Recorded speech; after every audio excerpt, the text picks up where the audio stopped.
Okay, welcome to another episode of Conversations with Neighbours. We got a fun one today. I'm going to open up with this. Have you ever accidentally shut down an entire server room on your first day of work? My guest today did, and it changed everything. That moment sparked a career helping businesses avoid IT disasters before they happen. And today we're diving in how Paul LePage built Foundation BTS and how small businesses can turn IT from a headache into a secret weapon. Welcome to the show. Oh, thank you very much. That's a great introduction. Holy cow. Let's know that. Let's start with that story that I just alluded to. That first day at work. Okay. In that room. Yeah. Just walk us through that. Okay. So I was working for a very large corporation that everybody's heard of. I'm not going to mention their name in this case. And I got a job in their mainframe room, their data center. And back then, and I'm talking about the early 1990s here. And so there were literal mainframes lining the walls of the room. The room apparently was bomb-proof. It had magnetically sealed doors. And I was on the midnight shift running jobs on the mainframe, getting training. I'm still in the training process. And so I'm working with the main computer operator, and it's getting to be around 3 or 4 in the morning, and I need to use the bathroom.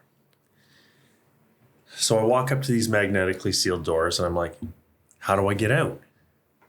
So I shout over to him. I say, how do I get out of this room? And he says, well, just press the red button. So I look at the door frame, and I see that there's a red button on the right-hand side, and I press it. And of course, immediately the lights go out. And I don't know if you've ever been in a server room or anything like that, but there's fans on all the servers, and they're humming really loudly. It's like it's a steady jet engine hum. And then when I press that button, the lights go out, and all these jet engine sounds just wear down to nothing. It's like, ooh. And so we're sitting in the silence, in the dark, and he leans over and he goes, not that red button. And so as it turns out, that was the emergency shutdown button. I'll get to the other button that was the one to open the door in a minute. But he immediately jumps into action. He goes into this big cabinet and he pulls out this binder that's about 8 inches thick. And he starts flipping through and he finds this section on how to execute a recovery. And I didn't have to go to the bathroom anymore. Yeah. So we're in there. He's asking me to do stuff. He's asked me to flip stuff on. He had me pull out that red button. And we worked for 3 or 4 hours trying to get everything back online. To be honest, some of the equipment didn't come back. It's not designed to shut down like that. So I got through the night. I never did use the bathroom. And he goes, listen, we've done everything we can do. You can go home. I'll see you tomorrow. So all the way home, I'm driving. I'm like, I'm not going to this is my last day probably. But I came back. They called me early in. They said, can you come in early? And I'm like, yeah, I can show up.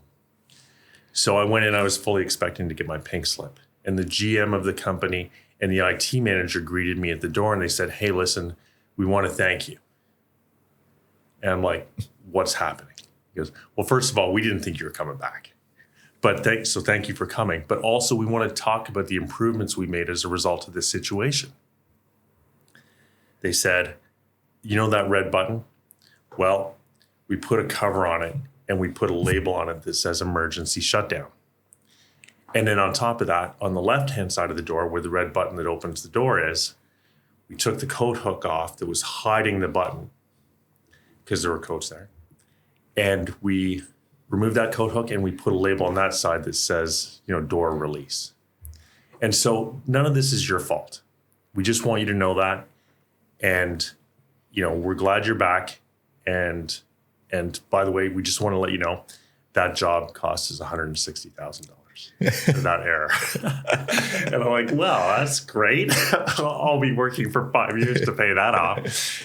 Anyways, that's how it went down. And I guess how that impacted me was, first of all, I'd never seen a run book before. And so that whole procedure, that incident response plan that they had on day one of my IT career helped me understand the importance of being prepared for any type of IT disaster.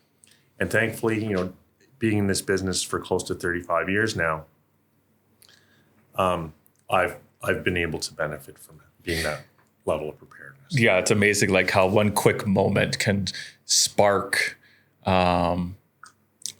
almost like an idea that continues to grow over time of like how important process is and even like preparation too and training, like all these elements all mixed into like clicking one button that had a big price tag on it though. It did. And it's like a domino effect of like that one thing. And then that led you to a whole like career that you've built your business on top of. Yeah. And to be honest, like working in a mainframe room or anything like that, that isn't what motivates me.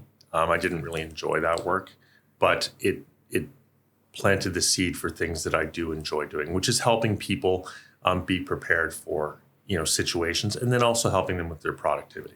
Yeah. So then what leads to you starting Foundation BTS? Like when did you start it? Why? Like what's the origin story of the business? Okay. Well, I started my career after I left that company. I got a job in programming, which is really what I love to do. And so I was a programmer up until 9/11, and we got 9/11 happened. The business dried up, and I decided I would take my first foray into starting my own business. And I really enjoyed it. I enjoyed the work. I was meeting exciting people, but I got to be honest, I wasn't really good at billing for my time. And so it wasn't feasible at that time. I didn't have the proper skills from being a good programmer to being a good business owner. So I took a break from that. At that time, I fell into, fortunately, an opportunity with a heavy civil construction company, which is actually based here in Aurora. And I loved working for that company, and I made a lot of great connections. But they changed their focus. They went from the general contracting role, where they had hundreds of employees, down to project management, where they had less than 50. And so very quickly, I realized that I wasn't being challenged anymore. And it was that point where I thought, you know what, I've got some skills here. I can program. I'm an IT manager. People seem to like working with me. I think I want to make a go of this for other people. And so at that point, Foundation BTS was born. And I went to my boss and I said, hey, listen, how do you want to give me a pay cut? And he goes, I'm interested. So I described how I was going to work for him part-time, and I was going to go out and seek this other business and stuff like that. And I was going to grow, and I was going to get better, and the service would be amazing. And he stopped me in my tracks and he said, hey, listen, you had me a pay cut. So that was it. And I went outside and I went across the street, literally across the parking lot. And this other company that knew me, because I would go over there and help them once in a while. I said, I just started my own business. Is there any work you can give me? And they gave me a job on the spot. And it was like, wow, there's customer number 2 in 15 minutes. Yeah, that seems like such a perfect fit to like amazing for that company. That says a lot about you though. And, the relationship that you had built there for them to do that, where it's like you get to have like essentially security on client number 1 of like that part-time gig. Yeah. Plus you get to say like, oh, this is my client, that company that you're working for, essentially. Yeah. Leverage that into the next one across the street. And the next thing you know, you're off to the races. It was amazing. And it was such a great start. What was the core services like early? Like, obviously you don't want to, or maybe you're just like, I'll do anything that you need custom every time. Or is it where did you know like, most businesses decide need XYZ? So that's a great question, because back then versus where I am today, I would say that I didn't really have a very good business plan. I didn't have an ideal client profile. I would just take what I could get. And then on top of that, I didn't have any of the infrastructure that we have today. So right now, we have 16 employees, and they've all got very specific roles and very specific skill sets. And back then it was just me. And I guess the big thing is that IT's really evolved, and especially cybersecurity has evolved to the point where you really can't do it as a one-man show anymore. And so if I was going to say to somebody starting today, doing what I did in 2011, I would say there's going to be a lot of fake it till you make it. And you really have to align yourself with partners that can do the things that you can't do.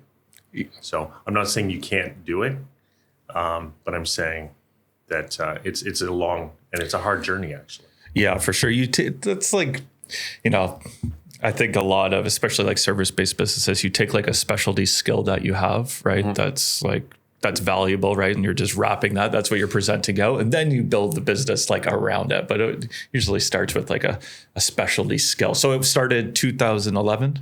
Yeah. 2011. Yeah. What are the core things that the business does now? Now. So we have a number of services. We divide them into departments. So we have a service desk, which is manned by a team of 3 people. And so they respond to the problems that people might be having on a daily basis. Then we have a systems administration team and a cybersecurity team. And I mentioned them both at the same time because they're the ones that are making sure that things are working all the time and that, you're protected and that we're monitoring for malicious activity type of thing. We have a professional services team. Those are the guys that will do anything new. Say, for example, if this business decided to move next door and you wanted network cabling done or you wanted help, moving your computers or services like that, we can help you with that. And then this is where we become a little bit more unique. We have a team that's dedicated to standards and doing things like preparing that incident response plan. And so that technical alignment team and our VCIO role, those are the people that help you grow your business, help you invest in new technologies like automation, things that will help you with your processes and your productivity. And that sums it up. Does that make sense? Yeah, for sure. Like, most business owners, they don't think about IT until it's too late. That's and it's 100% true. And especially it's like you're growing and like these things and you're not really thinking about that stack of part of your business. Yeah. Even though most businesses like are running on it, right? Yeah. Like you're running on top of something that you're not really thinking of security or protection until it's like, oh, something's wrong. Actually, can I give you an example of that? So I'm talking to a client right now, and they worked with me from another organization that we used to work with. He moved to a new company, and he's trying to reintroduce us to that business. And when he came in and started talking to me, he's saying, listen, I've got this problem. We got into a contract dispute with one of our technology vendors, and we're locked out of our own systems right now. And we don't know the passwords to this, these cloud servers and stuff like that. And so we're having to lift and shift everything to somewhere where they can have full control of it. And that little thing, which is having the password to get into this system, it can be a real deal breaker for an organization, especially in this age of cybersecurity, where a vendor like Microsoft will say, well, if you can't prove to me that you're the rightful owner of this password, we're not going to help you. And so they're up against a wall. We're going to be able to save the day, but it's the hard way, and it's going to cost them way more than if they had the information themselves. So what does frustration-free IT look like in practice? That's a good question too. So what that is our objective is to help people call us less, really is what it comes down to.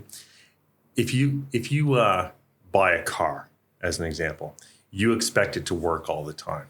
And, all the big manufacturers give you this car that's going to run for, $200,000 or 200,000 kilometers with very little maintenance. And so we expect the same from business technology. You should be able to use your computers. They should be able to help you be more productive. And you should be able to get stuff done for less money than you did yesterday. And so for us, that's the summary of what frustration-free is about.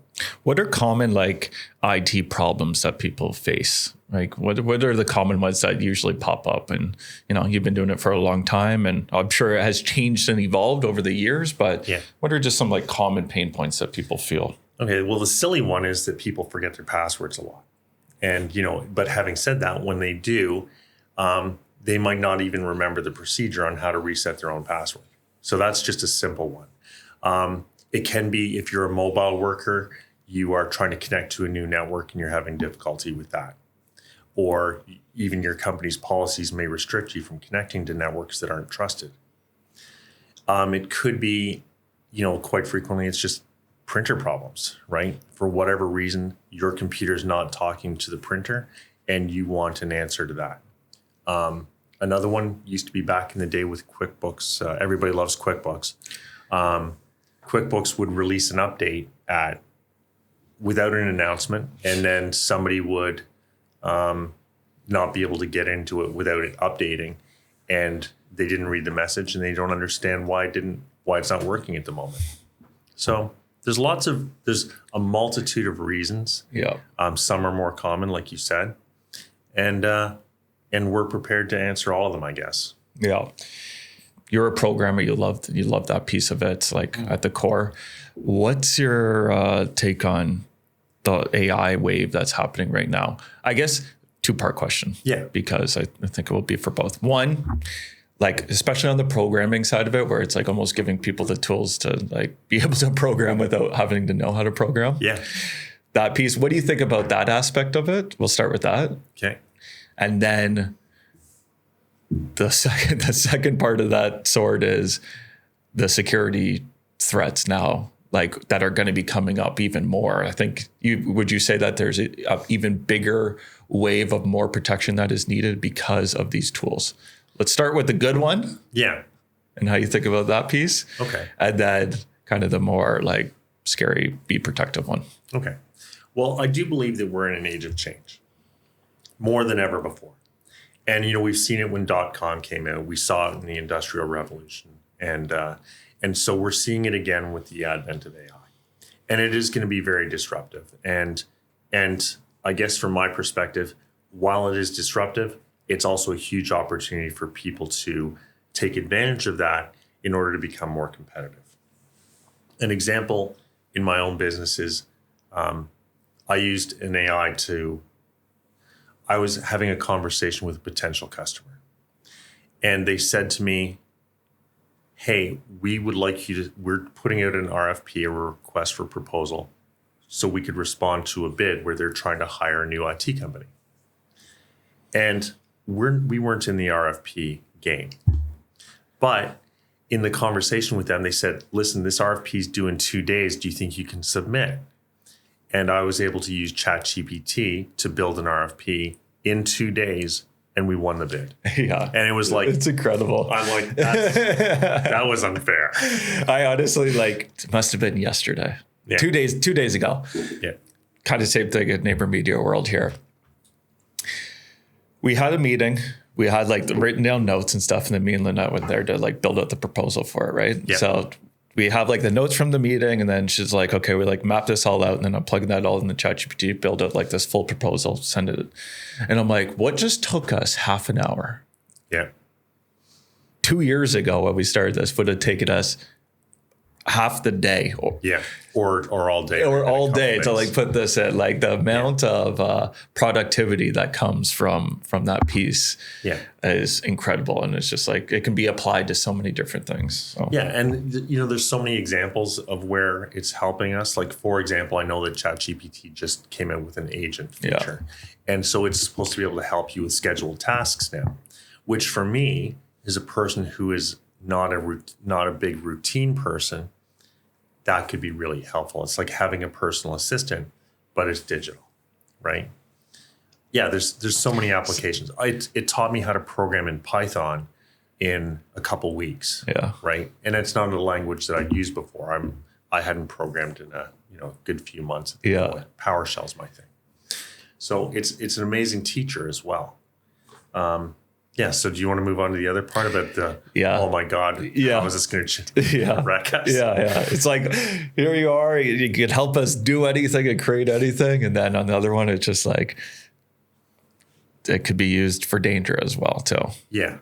So one of the things that we're hearing a lot about is, people performing deep fakes and what's happening is the cyber criminal community, which is actually the world's third biggest industry at this point, is leveraging these tools to do more of the stuff that they've been doing before. But because they have the aid of ChatGPT, which is really good at understanding human psychology, they're producing better outputs in terms of phishing attacks or things like that with greater results.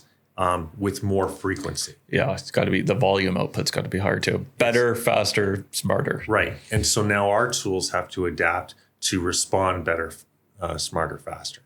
And so it's an arms race we're in. Yeah, it's like you were kind of for the early internet days, right? It was like kind of that same thing. Like internet was going up with like all this opportunity, right? Connecting everyone. But at the same time, like cybersecurity that whole industry had to go with it. Yeah.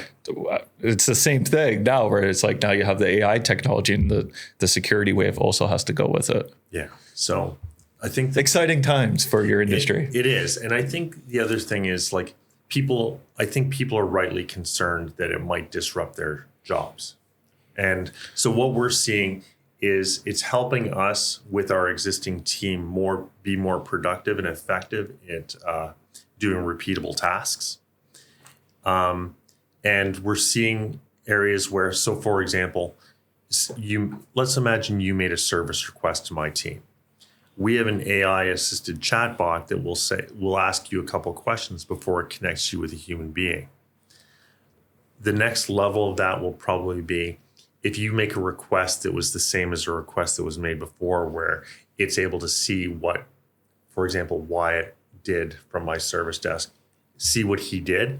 It might say, have you tried this, and make the recommendation. And then the next level of that, which we're not doing yet because we don't trust it enough, is it might make the change on your computer to make that thing happen. Yeah.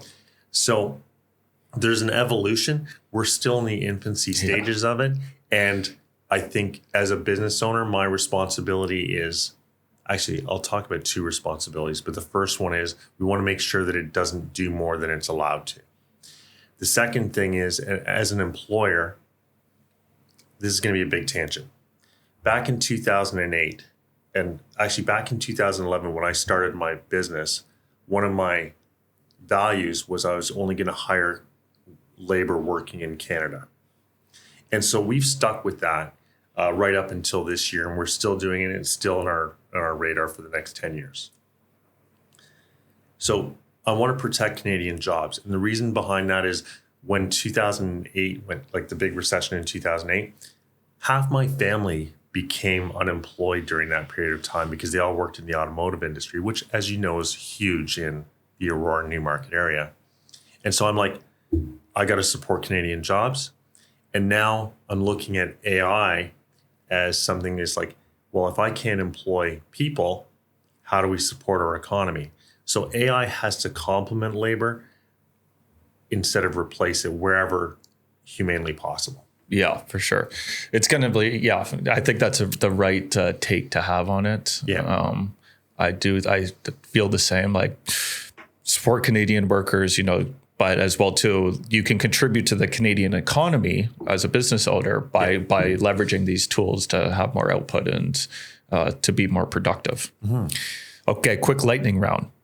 Oh. One IT habit you wish every business had. Oh, this is not lightning so far. The questions are lightning. The answers don't have to be lightning. A frequency of meeting with us to discuss their plan for their future. Biggest myth in cybersecurity? I'm safe. I was going to say, what happened to me? I'm good. I'm fine. Okay, go-to productivity tool.